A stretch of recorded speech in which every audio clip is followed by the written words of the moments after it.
आपके अपने channel bark में आपका स्वागत है। Welcome to bark. आज हम पढ़ने वाले हैं जो एंशिएंट बिहार का जो लेक्चर चल रहा है, इसमें पार्ट 2 हम पढ़ने वाले हैं। पहला लेक्चर हमने पहले ही पढ़ा है, जिसमें हम देखे कि बिहार स्टोन एज के समय, बिहार ऋग्वैदिक पीरियड के समय बिहार की स्थिति क्या थी और बिहार से रिलेटेड किस तरह के क्वेश्चंस पूछे जा सकते हैं। आज हम बहुत ही महत्वपूर्ण, इससे बहुत सारे क्वेश्चंस आते हैं, ये हम पढ़ने वाले हैं महाजनपद पीरियड के बारे में, यानी महाजनपद पीरियड और बिहार से संबंधित जो क्वेश्चन बनते हैं इसके विषय में, और साथ में राइज ऑफ मगध के बारे में भी पढ़ेंगे, यानी पूरा जो मौर्यन एम्पायर है इससे पहले तक आज हम पढ़ेंगे। कल का लेक्चर में, यानी अगले लेक्चर में हम मौर्यन एम्पायर के बारे में पढ़ेंगे। तो मौर्यन एम्पायर से पहले जो नंद एम्पायर रही, वो नंद एम्पायर तक, महाजनपद पीरियड से लेके नंद एम्पायर तक आज हम खत्म करने वाले हैं। तो आइए पढ़ते हैं। देखिए, पहला है इवोल्यूशन फ्रॉम जन टू महाजनपद। बेसिकली जो मानव थे वो वैदिक पीरियड में ट्राइब के रूप में रहते थे। भारत में जो लोग थे वो ट्राइब्स के रूप में रहते थे। ये ट्राइब एक जगह सेटल्ड भी नहीं थी, इधर उधर घूमते रहती थी, पेस्ट्रोलिज्म करती थी, यानी कि जो जानवर हैं उस पर डिपेंडेंट थे। और ये ट्राइब धीरे धीरे पॉलिटिकल यूनिटी आई और बढ़ के ये जन में कन्वर्ट हुए, यानी कि इससे ये बड़ा ऑर्गेनाइजेशन हुआ जन। बहुत सारे ट्राइब्स जब आपस में मिले तो जन बना, बहुत सारा जन जब आपस में मिला तो ये जनपद का निर्माण हुआ। और ये जनपद से हम देखते हैं कि एक जगह ये लोग स्थिर हो गए। जनपद का मतलब होता है जहां जन का पद पड़े, यानी पैर पड़े, यानी अब जो जन थे वो सेटल्ड एग्रीकल्चर की तरफ बढ़ गए थे। अब उनका पैर एक ही जगह टिक गया था, इसलिए जनपद नाम है। और बहुत सारे महाजनपद जब जुटे तब क्या बन गया, महाजनपद बन गया। तो आप इसको ध्यान रखिएगा कि मानव पहले ट्राइब्स के रूप में रहते थे, बहुत सारे ट्राइब्स के एक आने से जन बने, और बहुत सारे जन आने से जनपद बने, और बहुत महाजनपद से मिलने से बहुत जनपद मिलने से महाजनपद बने। और बहुत महाजनपद जब टूटेगा, एग्जैक्टली 16 महाजनपद रहती है 6th सेंचुरी बीसीई में, ये 16 महाजनपद को मिलके एक एम्पायर बनती है, मौर्यन एम्पायर, क्योंकि ये सभी महाजनपद को हरा के ये एम्पायर बनी थी। ठीक है, तो ट्राइब्स थी, जन थी, जनपद, महाजनपद। एक बार पढ़ लेते हैं। Mahajanapad rose in India during 6th century BC. ये सब जो कहानी चल रही है ट्राइब्स का, ये उसके पहले की कहानी चल रही है, जो वैदिक पीरियड है उसी समय में ट्राइब्स रहती थी, फिर जन बनी, फिर जनपद बनी, फिर महाजनपद बनी। तो 6th सेंचुरी बीसी में ये महाजनपद बन गए थे। Initially people lived in the form of small tribal groups hunting and gathering food. तो शुरुआती दिनों में मानव ट्राइबल ग्रुप में रहते थे, वो हंटिंग करते थे और खाना अपना इकट्ठा करते थे। Soon tribal groups witnessed political rise. ये ट्राइबल ग्रुप्स में पॉलिटिकल यूनिटी आई और बहुत सारे साथ में आए और बन गए जन। फिर बहुत सारे जन एक साथ आए और जनपद बना, और फाइनली जनपद एक साथ आए तो महाजनपद बना।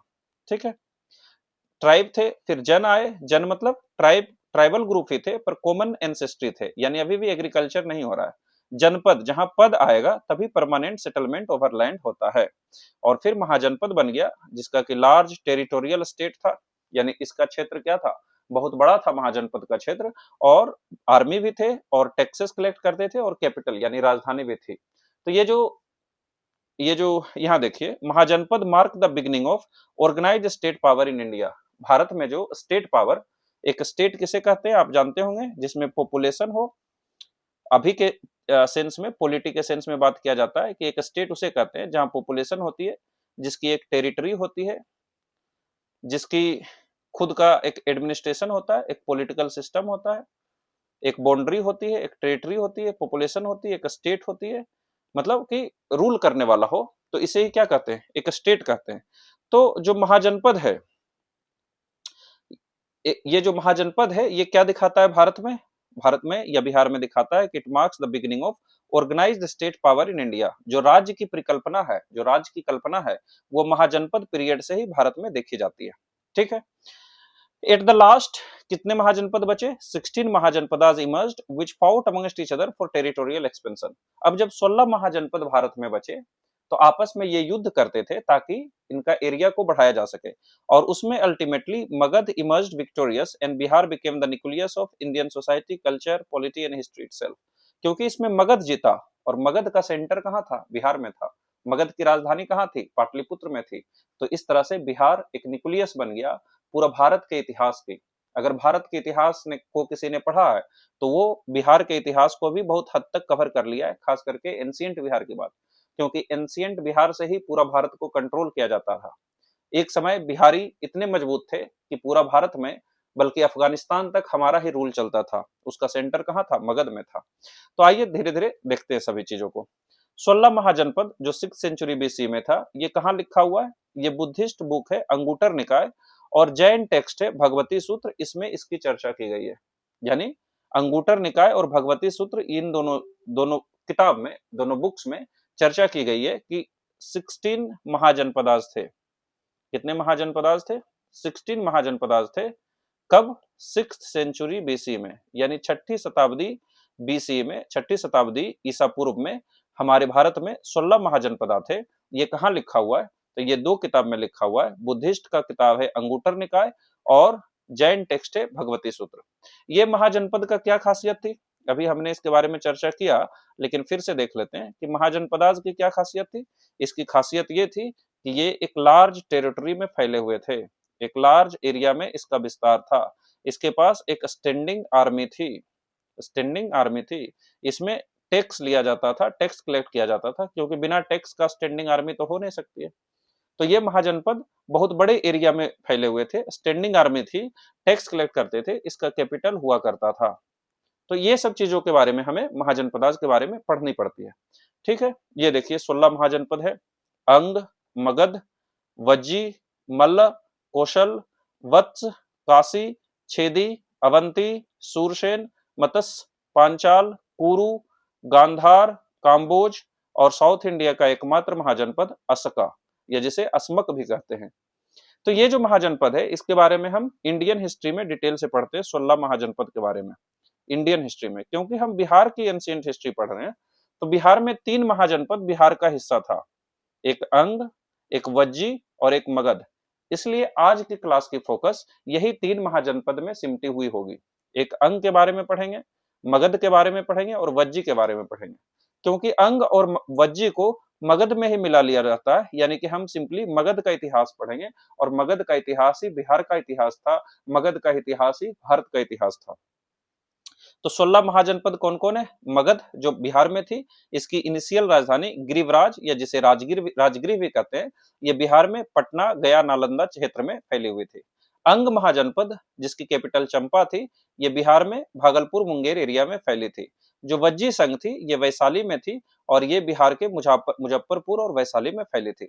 बाकी महाजनपद काशी, कौशल, मल्ल, वत्स, कुरु, पांचाल, शूरसेन, छेदी, अवंती, मत्स्य, आसमाक जो एकमात्र महाजनपद साउथ इंडिया में था, काम्बोज, गंधार, इसके बारे में विस्तृत जानकारी इंडियन हिस्ट्री के चैप्टर में हम लोग पढ़ते हैं। तो आज इसके बारे में हम लोग नहीं पढ़ेंगे। हम लोग किसके बारे में पढ़ेंगे? मगध, अंग, वज्जी, ये सभी बिहार में सिचुएटेड थे। मगध और अंग महाजनपद जो थे, ये मोनार्कियल स्टेट थे। मोनार्कियल स्टेट मतलब इस समय दो तरह के स्टेट थे, एक रिपब्लिकन थे, एक मोनार्कियन थे। मोनार्की मतलब जहां किंग का रूल चले, और राजा के बाद कौन बनेगा वहां का राजा? जो प्रिंस है, जो राजा का बेटा है, वही राजा बनेगा। दूसरे तरफ रिपब्लिक थे, ये ग्रुप में थे, यानी इसमें कोई एक राजा नहीं था जिसके पास पूरा पावर था। इसमें रिपब्लिक थे, यहाँ इलेक्शन होती थी, यहाँ असेंबली थी, असेंबली में डिसीजन लिया जाता था, पावर असेंबली में रहती थी। इसका डिसीजन मेकिंग क्या था? स्लो था, क्योंकि ये एक ग्रुप में थे। जैसे अभी मान लीजिए बिहार है, तो बिहार का डिसीजन, बिहार के गवर्नेंस से रिलेटेड डिसीजन कौन लेती है? अगर लॉ बनाना होता है तो कौन बनाती है? बिहार लेजिस्लेचर बनाती है, बिहार लेजिस्लेचर। और इसमें दो बाइकेमरल हाउस है, बिहार लेजिस्लेटिव असेंबली और बिहार लेजिस्लेटिव काउंसिल, और गवर्नर साइन करते हैं। तो क्योंकि ये इतना बड़ा बॉडी है, तो इसमें डेलिब्रेशन होगी, इसमें डिबेट होगी, इसमें वोटिंग होगी, इसमें हाँ नहीं होगा, तभी तो डिसीजन लिया जाएगा। पर सपोज कीजिए बिहार का एक राजा होता, तो ये राजा 1 मिनट में कुछ भी डिसीजन ले लेता। यानी कि जो रिपब्लिकन स्टेट है, यहाँ क्या होती थी? रिपब्लिकन स्टेट में असेंबली होती थी। असेंबली मतलब जिस तरह से अभी बिहार की असेंबली है, इस तरह से लोग वहां बैठते थे और डिसीजन लेते थे, ये असेंबली होती थी। इसलिए डिसीजन स्पीड क्या थी? स्लो थी। मिलिट्री कैसा था, वीक था। स्टेबिलिटी क्या रहेगा, लो, क्योंकि मिलिट्री वीक है तो इसको एब्जॉर्ब किया कर लिया जाएगा दूसरे महाजनपद में। दूसरी तरफ मोनार्की है, जहां राजा होते थे पावरफुल, डिसीजन मेकिंग फास्ट था, इसका मिलिट्री स्ट्रांग था, क्योंकि इसमें राजा का जो वंश बढ़ाने का है या जो डिसीजन इतना फास्ट लेता है, तो इसमें मिलिट्री पर खास ध्यान दिया जाता था, स्टेबिलिटी हाई था और ये फैलते चला गया। तो बिहार में जो महाजनपद है, 3 महाजनपद थे बिहार में। पहला कौन थे, जो सबसे इंपॉर्टेंट है वो मगध थे, मगध महाजनपद। दूसरा कौन है, अंग महाजनपद। और तीसरा कौन है, वज्जी महाजनपद। ये जो वज्जी महाजनपद है ये एक रिपब्लिकन स्टेट था, आगे हम लोग डिटेल से पढ़ेंगे, अभी सिर्फ समझना है कि ये एक रिपब्लिक थी। और क्योंकि वज्जी किस समय की बात हो रही है, 6th सेंचुरी बीसी की बात हो रही है, और ये कैसा है, रिपब्लिक है, रिपब्लिक। और इसमें कैसा फीचर है, डेमोक्रेटिक फीचर है। क्यों, क्योंकि असेंबली है, डिसीजन एक डिबेट के बाद लिया जा रहा है, सहमति के बाद लिया जा रहा है, इसलिए इंडिया को क्या कहा जाता है, इंडिया को कहा जाता है मदर ऑफ डेमोक्रेसी। आज मोदी जी चारों तरफ 56 इंच का सीना चौड़ा करके बोलते हैं कि भारत मदर ऑफ डेमोक्रेसी है। ये मदर ऑफ डेमोक्रेसी कहाँ थी, बिहार में थी, लिच्छवी रिपब्लिक में थी, और इसलिए भारत को इतना बड़ा गर्व मिला कि भारत एक मदर ऑफ डेमोक्रेसी बनी। जो अंग और मगध है, ये दोनों क्या थे, ये दोनों मोनार्कियल स्टेट थे, यानी ये रिपब्लिकन नहीं थे, यहाँ राजा का रूल चलता था, इसलिए इसका डिसीजन मेकिंग क्या था, फास्ट था। और ये मगध खास करके अंग को भी पराजित करके, वज्जी को पराजित करके, और जो बचे हुए महाजनपद है सभी को मिलाकर मगध बन जाता है। ठीक, सभी के बारे में डिटेल से पढ़ेंगे, मगध के बारे में भी डिटेल से पढ़ना है, अंग के बारे में भी और वज्जी के बारे में भी पढ़ना है। अभी तो हमने सिंपल चीज बात की कि जो वज्जी है वो एक रिपब्लिक थी और मगध और अंग ये दोनों मोनार्कियल स्टेट था। आइए देखते हैं महाजनपद ऑफ बिहार के बारे में। पहला है वज्जी संघ। पहला आपको इसमें याद रखना है लोकेशन, देखिए यहाँ पर है वज्जी संघ, इसका लोकेशन आज के बिहार में था। ये तो आप जानते ही होंगे कि बिहार में एक महाजनपद था जिसे हम लोग वज्जी कहते हैं। ठीक है, बिहार में कहा इसका लोकेशन था, बिहार में इसका लोकेशन नॉर्थ ऑफ गंगा थी, यानी गंगा के ऊपर इसकी लोकेशन थी। वज्जी संघ की लोकेशन गंगा के ऊपर में थी। गंगा के ऊपर कहाँ थी, जो आज का वैशाली डिस्ट्रिक्ट दिखता है और आज का मुजफ्फरपुर डिस्ट्रिक्ट दिखता है, इसी एरिया में फैला हुआ था जो हमारा वज्जी संघ है। ये वैशाली, मुजफ्फरपुर, आप नेपाल का भी एरिया मान लीजिए, पूरा मिथिला रीजन भी मान लीजिए, तो वो सब पूरा एरिया, ये तो एक एग्जांपल वैशाली और मुजफ्फरपुर बताया जाता है, पर एक्चुअल में थोड़ा बहुत यूपी आर में भी फैला हुआ था, नेपाल तक पूरा ये वज्जी संघ था। समझे, सबसे पहला आपको यही याद रखना है कि जो वज्जी संघ थी ये बिहार में थी और नॉर्थ ऑफ गंगा थी और पूरा वैशाली, मुजफ्फरपुर, नेपाल के एरिया में फैली हुई थी। ये जो वज्जी संघ था इसमें कोई एक स्टेट नहीं था, ये कुल 8 क्लैन से या 8 स्टेट से मिलकर बना हुआ था, इसलिए इसे 8 अटकुल भी कहते हैं।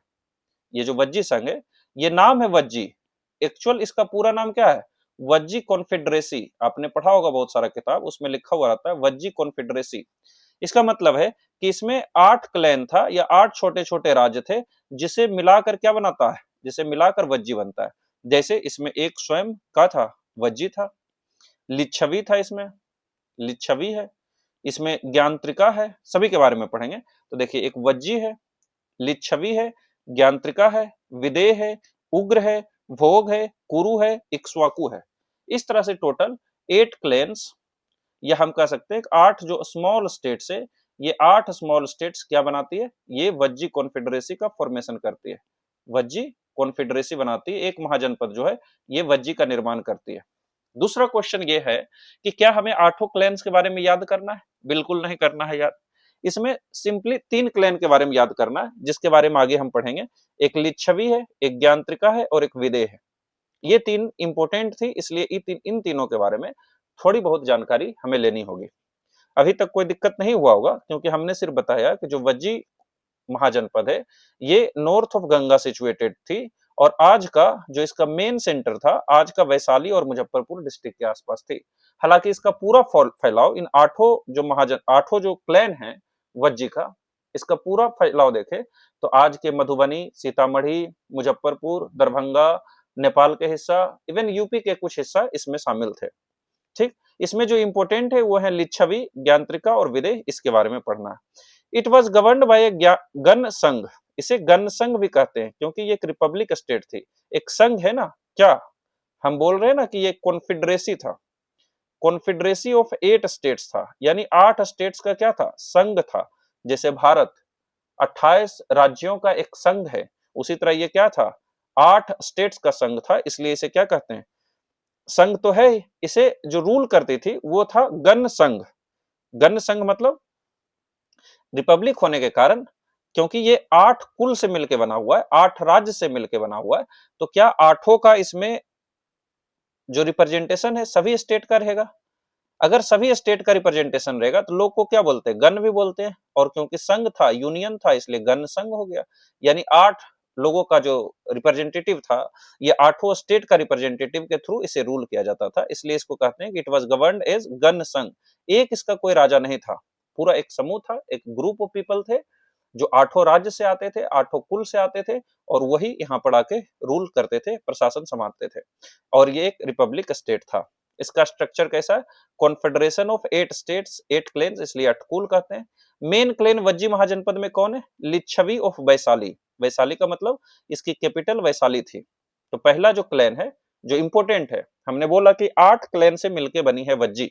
इसमें 3 क्लेन, जो एक लिच्छवी है, दूसरा विदेह है, तीसरा ज्ञानत्रिका है, ये तीनों इंपोर्टेंट है इतिहास में, इसलिए हमें इन तीनों के बारे में पढ़ना होगा। पहला कौन सा है, पहला हमें पढ़ना होगा लिच्छवी ऑफ वैशाली। क्यों इंपोर्टेंट है, क्योंकि ये मोस्ट पावरफुल क्लैन थी। ये लॉर्ड महावीर की जो माता त्रिशला हैं, वो एक लिच्छवी प्रिंसेस थी, इसलिए भी इंपोर्टेंट है। यानी जो जैन धर्म के 24वें तीर्थंकर थे महावीर स्वामी, उनकी माता त्रिशला लिच्छवी प्रिंसेस थी, इसलिए भी लिच्छवी इंपोर्टेंट है। तो लिच्छवी की कैपिटल कहाँ थी, वैशाली। पहला चीज, कोई दिक्कत, कि लिच्छवी की कैपिटल वैशाली थी, ये मोस्ट इंपोर्टेंट है, मोस्ट पावरफुल क्लैन थी, और लॉर्ड महावीर की माता जो त्रिशला है वो लिच्छवी प्रिंसेस थी। दूसरा देखिए, दूसरा जो राज्य है वो है विदेह ऑफ मिथिला। मिथिला इसका कैपिटल थी। ये कहाँ फैला हुआ था, मिथिला के रीजन में। मिथिला मतलब आज के जो सीतामढ़ी है, मधुबनी है, और जो सदर्न पार्ट ऑफ नेपाल है, वहां फैली हुई थी, और कैपिटल मिथिला थी। ये फेमस थी फिलोसफी के लिए, स्कॉलरशिप के लिए, और कल्चरल हब थी। आज भी देखिए मिथिला का जो संस्कृति है कितना खूबसूरत है। आपने कई गीत सुने होंगे जिसमें राम और सीता, भगवान राम और माता सीता की विवाह के बारे में चर्चा की गई है, कितना खूबसूरत लगता है वो गाना। या मिथिला का जो कल्चर है, चाहे मछली की कल्चर हो, पान की कल्चर हो, मखाना की कल्चर हो, ये सब जो है कितना, और जो बोली है कितना खूबसूरत और कितना मधुर है। तो ये इसलिए जो विदेह है मिथिला का, विदेह क्या है, क्लेन का नाम है, और मिथिला राजधानी का नाम है। विदेह वो जो वंश है उसका नाम है, ये जो व्यक्ति विदेह थे उन्हीं का वंशज है ये, इसलिए इसे कहा जाता है विदेह ऑफ मिथिला। मिथिला जगह के नाम है। ये फेमस थी, फिलोसफी, स्कॉलरशिप और कल्चरल हब थी। लास्ट है ज्ञानत्रिका ऑफ कुंडग्राम। ये कैपिटल क्या हो गया, कुंडग्राम, और क्लेन क्या हो गया, ज्ञानत्रिका। तो जो ज्ञानत्रिका है कुंडग्राम के, वर्धमान महावीर यहीं जन्म लिए थे, इसलिए भी ये इंपॉर्टेंट है।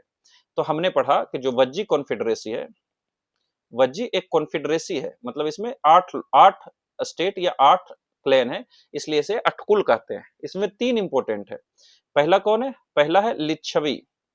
लिच्छवी, और इसकी कैपिटल कहाँ थी, वैशाली का, वैशाली, इसलिए लिच्छवी ऑफ वैशाली। दूसरा कौन है, विदेह, जो क्लेन है विदेह, कहाँ कैपिटल थी, मिथिला, इसलिए विदेह ऑफ मिथिला। तीसरा कौन है, ज्ञानत्रिका। ज्ञानत्रिका कहाँ कैपिटल थी, कुंडग्राम, इसलिए ज्ञानत्रिका ऑफ कुंडग्राम। ठीक है। लिच्छवी ऑफ वैशाली किस लिए फेमस है, क्योंकि महावीर की जो माता थी त्रिशला, वो इन्हीं यहीं के रहने वाले थे, यहीं के प्रिंसेस थे। विदेह ऑफ मिथिला क्यों फेमस है, क्योंकि ये एक कल्चरल हब थे। और ज्ञानत्रिका ऑफ कुंडग्राम क्यों फेमस है, क्योंकि महावीर का जन्म यहीं हुआ था। यानी महावीर का जन्म, जो महावीर स्वामी है 24वें तीर्थंकर है, उनका जन्म कुंडग्राम में हुआ था। अब देखिए जो ओवरऑल वज्जी है, इसका भी कैपिटल क्या था, इसका भी कैपिटल वैशाली है। जैसे इंडिया का कैपिटल क्या है, न्यू दिल्ली, और दिल्ली का भी कैपिटल क्या है, न्यू दिल्ली। उसी तरह पूरा कॉन्फेडरेसी जो वज्जी है उसका भी कैपिटल क्या है, वैशाली। और इसमें जो एक क्लेन है लिच्छवी, उसका भी कैपिटल क्या है, वैशाली। समझ में आया होगा शायद। तो वैशाली कैपिटल सिटी था, और इसे फाउंड किया गया किंग वैशाल विशाल के द्वारा, इसलिए नाम वैशाली पड़ा, क्योंकि विशाल जो राजा थे उन्होंने ही वैशाली शहर का बसाया, इसलिए इसका नाम शहर का क्या पड़ गया, वैशाली, विशाल के द्वारा बसाया गया। इंपोर्टेंस क्या है, ये first republic of the world है। First republic of the world होने के कारण ही भारत को क्या कहा जाता है, मदर ऑफ डेमोक्रेसी। भारत जो है डेमोक्रेसी की माँ है, क्योंकि ये बिहार में ही पहला डेमोक्रेसी थी। Democratic practices like assembly meetings होती थी, असेंबली में मीटिंग्स होती थी, वोटिंग होती थी और कलेक्टिव लीडरशिप थी, इसलिए यहाँ डेमोक्रेसी बोला जाता है, क्योंकि बहुत सारे डेमोक्रेटिक प्रिंसिपल्स भी यहाँ मौजूद थे। क्या लिमिटेशन थी वज्जी की? ये रिपब्लिक होने के कारण स्ट्रॉन्ग सेंट्रल अथॉरिटी नहीं थी और इसलिए मिलिट्रीली वीक थी। स्ट्रॉन्ग सेंट्रल अथॉरिटी होने के कारण जो डिस्पोटिक रूल था ये नहीं था। ऐसा था कि इसमें डिसीजन जो है वो फास्ट नहीं हो पाता था, इसलिए इसका जो मिलिट्री है उस पर कम फोकस किया गया, इसलिए मिलिट्रीली कमजोर हो गया। जैसे देखिए नॉर्थ कोरिया को देखिए, नॉर्थ कोरिया, आप देखिए ईरान को देखिए, आप देखिए रसिया को देखिए, इसका इकोनॉमी को देखिए। एक तरफ आप नॉर्थ कोरिया की इकोनॉमी क्या है, शायद बिहार से भी खराब हो। ईरान की इकोनॉमी क्या है, शायद महाराष्ट्र से भी खराब हो। रसिया की इकोनॉमी क्या है, बहुत वीक है। ये तीनों की इकोनॉमी किसके कंपैरिजन में, with respect to its military strength. आप बोलिएगा कि रसिया का तो इकोनॉमी ठीक है, लेकिन जितना ये मिलिट्रीली स्ट्रांग है, मिलिट्री पर ये सेकंड नंबर पर है पूरे दुनिया में, क्या इसका इकोनॉमी सेकंड नंबर पर है? या मान लीजिए मिलिट्री में ये थर्ड नंबर पर है, क्या इसका इकोनॉमी थर्ड नंबर पर है? टॉप 5 में भी नहीं है। पर मिलिट्री स्ट्रेंथ देखिए, क्योंकि यहाँ पर, या चाइना को भी देखिए, क्योंकि यहाँ डिस्पोटिक रूल है, एक व्यक्ति का रूल है, वो चाहता है कि इसका स्टेट प्रोटेक्टेड रहे, उसका रूल प्रोटेक्टेड रहे, इसलिए मिलिट्री पर अंधाधुंध पैसा खर्च करता है। उसी तरह ये जो रिपब्लिकन्स हैं, ये जो रिपब्लिक्स हैं, ये क्योंकि एक डेमोक्रेटिक प्रिंसिपल से चलती थी, कलेक्टिव डिसीजन होती थी, इसलिए इसके मिलिट्री वीक रह गई in comparison to other rulers. पहला महाजनपद के बारे में हमने पढ़ा। दूसरा महाजनपद अंग है। जैसा हमने पहला देखा कि जो वज्जी था वो गंगा के ऊपर बसा हुआ था। अंग कहाँ है? गंगा के साउथ में, और ये साउथ बिहार में है। कौन सा रीजन में? आपको याद रखना है, ये आज के जो भागलपुर है, जो मुंगेर है, इस रीजन में जो बसा हुआ था, इसे हम लोग अंग कहते थे। महाभारत में कर्ण को यहीं का राजा बनाया गया था, इसलिए कर्ण को क्या कहा जाता था? अंगराज कर्ण। तो अंग की कैपिटल कहाँ थी? चंपा। लोकेशन क्या है? भागलपुर मुंगेर। कैपिटल राजधानी चंपा है और लोकेशन अभी का जो भागलपुर मुंगेर है इस एरिया में था। ये एक प्रोस्पेरस ट्रेडिंग सेंटर था, क्योंकि यहाँ से जो पोर्ट है, हावड़ा कलकत्ता का पोर्ट, वो काफी नजदीक है, इसलिए ट्रेडिंग सेंटर ये थी। ये लिंक करती थी, इधर ये जो पूरा इंडिया इस तरफ का बचा, और यहाँ जो साउथ ईस्ट एशिया है वहां से भी दोनों को लिंक करती थी, ट्रेडिंग सेंटर थी। एनेक्स इसको कर लिया गया किसके द्वारा? बिंबिसार के द्वारा। बिंबिसार के द्वारा इसे, यहाँ पर रूल कौन कर रहा था पहले? Ruled by king Brahmadatta. देखिए ये अंग है, अंग कहाँ है? मुंगेर भागलपुर का रीजन में है। कैपिटल कहाँ है? चंपा है। यहाँ का राजा, लास्ट राजा कौन है? लास्ट राजा है ब्रह्मदत्त। लास्ट राजा है ब्रह्मदत्त। इसी के बगल में है मगध। मगध इसी के बगल में, पटना, गया, औरंगाबाद, जहानाबाद, अरवल, ये जो रीजन है, ये रीजन क्या है? ये मगध है। दोनों आसपास ही है, ये भी साउथ ऑफ गंगा है, ये भी साउथ ऑफ गंगा है। मगध का राजा जब बिंबिसार बनता है, हरियंक डायनेस्टी का बिंबिसार, तो ये अंग को अपना राज्य में मिला लेता है। अंग पर जीत प्राप्त करके अंग को मगध का हिस्सा बना लेता है। यही लिखा हुआ है कि एनेक्सेशन ये रूल किया जा रहा था किंग ब्रह्मदत्त के द्वारा, जो अंग का लास्ट राजा बना, क्योंकि कंकर कर लिया गया बिंबिसार जो मगध के राजा थे। इंपैक्ट क्या हुआ इस कॉन्क्वेस्ट से? अंग का जो वेल्थ था वो मगध को और ज्यादा मजबूती प्रदान किया, मगध को और ज्यादा मजबूत बनाया, और जब मगध मजबूत बना तो मगध बाकी सभी महाजनपद को पराजित करके पूरा भारत पर अपना कंट्रोल स्टेब्लिश कर पाया। तो उसके लिए जो कुर्बानी देनी पड़ी, एक तरह से हम बोल सकते हैं, वो अंग को। आइए फाइनल हम लोग पढ़ते हैं मगध के बारे में। ये स्ट्रॉन्गेस्ट महाजनपद उभरा।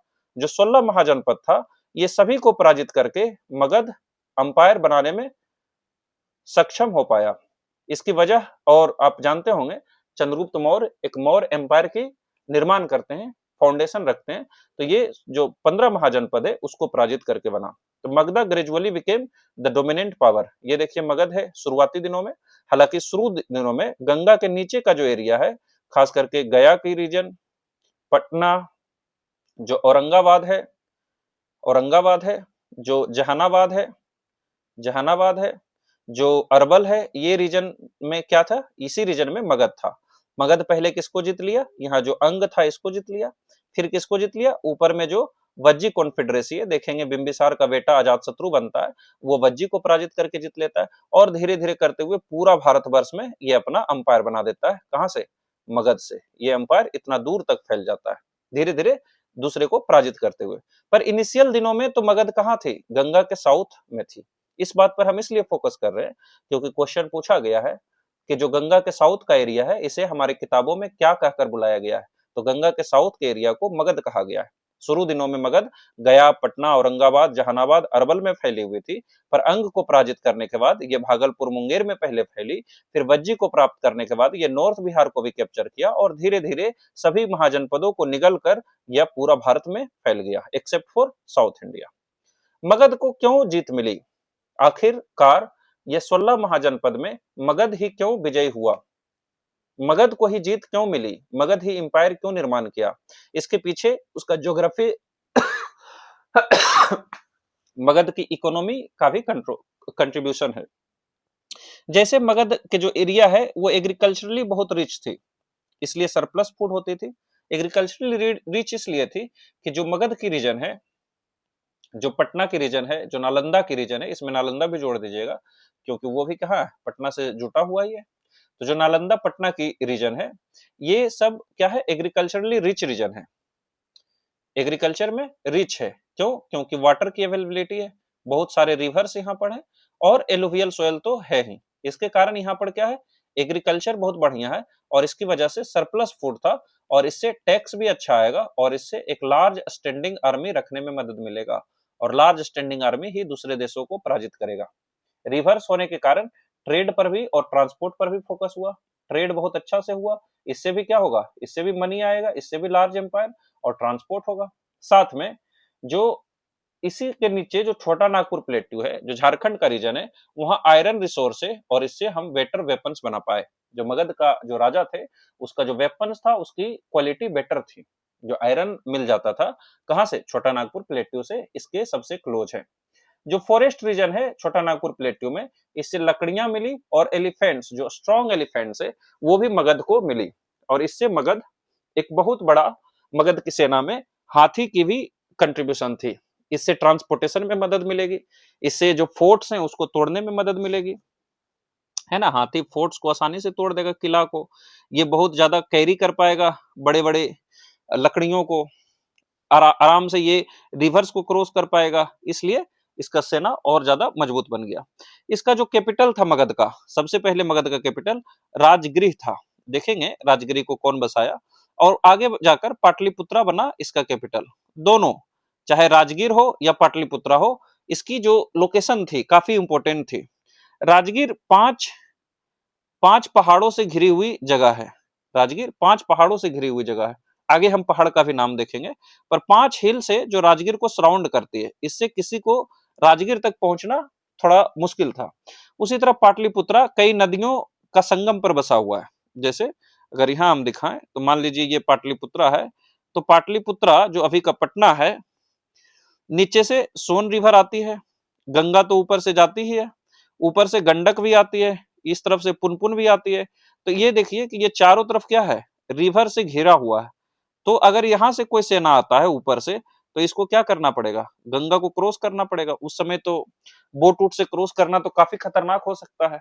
इस तरफ से भी आएगा तो क्या है? नदी को क्रॉस करना पड़ेगा, इस तरफ से भी नदी को क्रॉस करना पड़ेगा। तो इस तरह से पाटलिपुत्रा भी एक सेफ कैपिटल थी। ये भी एक कंट्रीब्यूशन दिया कि क्यों मगध ही पावरफुल बना, क्यों मगध ही इस एम्पायर पर कंट्रोल कर पाया, यानी पूरे महाजनपद को क्यों मगध पराजित कर पाया। इसके पीछे जो आयरन रिसोर्स है, फॉरेस्ट रीजन है छोटा नागपुर प्लेट्यू का, जो स्ट्रॉन्ग कैपिटल है राजगीर, जो 5 हिल से घिरी हुई है, पाटलिपुत्रा जो नदियां से घिरी हुई है, और यहाँ एम्बिशियस रूलर्स हुए।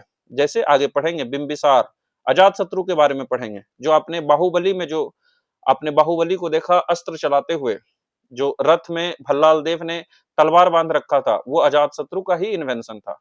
जो बाहुबली पत्थर फेंकने के लिए जो कैटापुल्ट या जो कहेंगे एक टेक्नोलॉजी का इस्तेमाल किया, वो अजात शत्रु का ही इन्वेंशन था। तो यहाँ के रूलर एम्बिशियस थे, यहाँ के रूलर बहुत प्रतापी थे, इसलिए यही मगध ही 16 महाजनपद में सभी महाजनपदों को पराजित करके सबसे बड़ा महाजनपद और फाइनली एम्पायर बनाने में सक्षम हुआ। इन सब वजह से मगध बहुत लंबे वार लड़ सकते थे और वास्ट टेरिटरी को कंट्रोल करते थे। क्या क्या वजह थी? एक अच्छा एग्रीकल्चर का होना, अच्छा फर्टाइल ग्राउंड्स का होना, अच्छा खेती का होना, रिवर्स का होना, जिससे ट्रेड और ट्रांसपोर्ट में भी मदद मिली। इसके जो कैपिटल्स थे, चाहे वो राजगीर हो, चाहे वो पाटलिपुत्र हो, वो काफी सुरक्षित थे। इसके राजा बड़े प्रतापी हुए, चाहे बिंबिसार हो, चाहे अजातशत्रु हो। ये छोटा नागपुर प्लेट्यू के समीप था, जिससे इसे बहुत बढ़िया वेपन्स मिला, क्योंकि आयरन रिसोर्स काफी नजदीक थी, आयरन सोर्स के नजदीक थे। और इसे जो हाथी है, हाथियों का भी इन्होंने सेना में काफी अच्छा इस्तेमाल किया। आइए अब देखते हैं मगध में कौन कौन जो डायनेस्टी है, उन्होंने मगध पर जो रूल करने वाले डायनेस्टी है उसके बारे में पढ़ते हैं। यानी मगध पर कौन कौन डायनेस्टी रूल किया, एक एक करके हमें वो पढ़ना होगा। इसे हम कहते हैं pre Mauryan dynasties of Magadh. यानी जो मगध है, मगध पर देखिए, आगे देखते हैं हम थोड़ा सा। ये देखिए मगध है, मगध पर सबसे पहले बृहद्रथ डायनेस्टी ने रूल किया, फिर हरियंक डायनेस्टी आया, फिर शिशुनाग डायनेस्टी आया, फिर नंद डायनेस्टी आया, फिर मौर्यन डायनेस्टी आया, फिर शुंग डायनेस्टी आया, फिर कानवा डायनेस्टी आया, फिर गुप्ता डायनेस्टी आया। तो मौर्यन डायनेस्टी से पहले को क्या बोलेंगे? इसी को बोलेंगे हम लोग प्री मौर्यन डायनेस्टी, क्योंकि मौर्यन से पहले है, इसलिए इसे क्या बोलेंगे? इसे बोलेंगे हम लोग प्री मौर्यन डायनेस्टी। तो मगध पर अगर पूछा जाए कि प्री मौर्यन डायनेस्टी कौन थे, तो वो बृहद्रथ थे, हरियंक थे, शिशुनाग थे, नंद थे। और बीपीएससी ने इस पे सिंपल क्वेश्चन पूछा था कि प्री मौर्यन डायनेस्टी जो थी उसको आप क्रोनोलॉजिकल ऑर्डर में अरेंज कीजिए, यानी इसको डेट के हिसाब से अरेंज कीजिए। पहले कौन सा डायनेस्टी आई, फिर कौन सा डायनेस्टी आई, और उसके बाद लास्ट में कौन सा डायनेस्टी आई। इसको अरेंज करने पर क्वेश्चन पूछा हुआ है, तो इसके बारे में हम डिटेल से पढ़ेंगे। ठीक है, उससे पहले कुछ इंपॉर्टेंट चीजें उसके बारे में देखते हैं।